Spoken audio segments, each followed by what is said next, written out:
पानी की बूंद को तरसते थर के बासी जिंदगी कैसे बसर करते हैं। थर में जब बारिशें कम होती हैं या किसी साल नहीं होती तो यहाँ आबी कहत हो जाता है।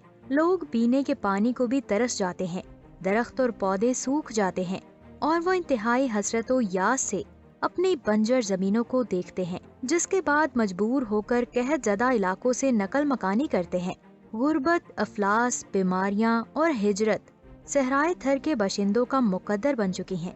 मजीद डिस्कशन से पहले वीडियो को लाइक कर दें और चैनल को सब्सक्राइब कर दें, यह आपकी तरफ से हमारा इनाम है। हुकूमत ने इस खित्ते की हालत जार और वहाँ के बाशिंदों की मफलूक हालत से चश्म पोशी इख्तियार की हुई है। रोजगार न होने की वजह से यहाँ ज्यादातर लोग देवी यानी जंगली कीकर की लकड़ियाँ काट कर कोयले बनाने वाली भट्टियों को फरोख्त करते थे। सुबह सवेरे कुल्हाड़ी लेकर घर से निकलते, दिन भर तपते हुए रेतले टीलों पर कयामत खेज गर्मी में शाम ढले तक कांटेदार झाड़ियाँ काटते, जिनकी मोटी शाखें कोयला बनाने के काम आती हैं। इस मुशक्कत के नतीजे में इन्हें लकड़ियों की फरोख्त से महाना 8-9 हजार रुपए आमदनी होती थी, जिससे उनका कुंबा बमुश्किल जिंदगी बसर कर पाता था।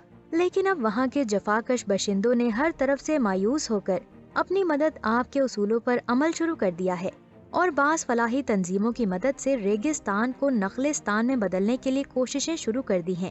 दुनिया का 7वां अजीम रेगिस्तान सहराए थर अब नखलिस्तान में तब्दील हो रहा है।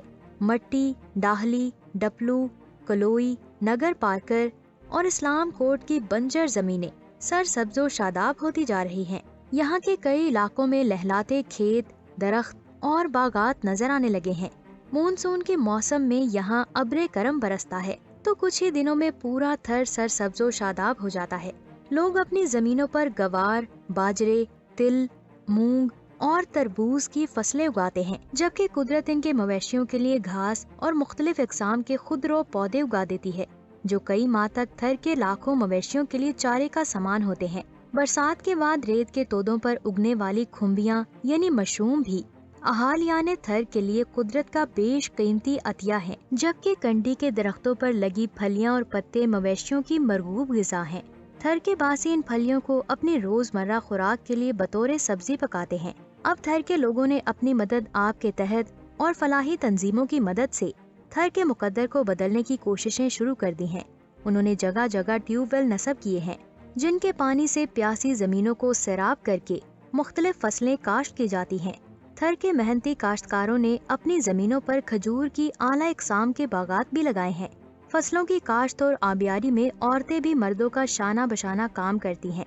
इन कोशिशों से थर के तमाम गोठ पहले से खुशहाल हो गए हैं। घास फूस के बने चोइनरे में रहने वाले गरीब लोग अब पुख्ता मकानों में रहते हैं।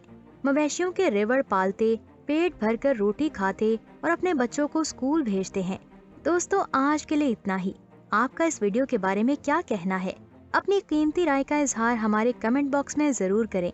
मजीद ऐसी इन्फॉर्मेटिव वीडियोस देखने के लिए हमारे यूट्यूब चैनल को सब्सक्राइब कर दें। इंशाल्लाह जल्द ही मिलेंगे एक नई और इंटरेस्टिंग वीडियो के साथ। अब मुझे दे इजाजत। अल्लाह हाफिज।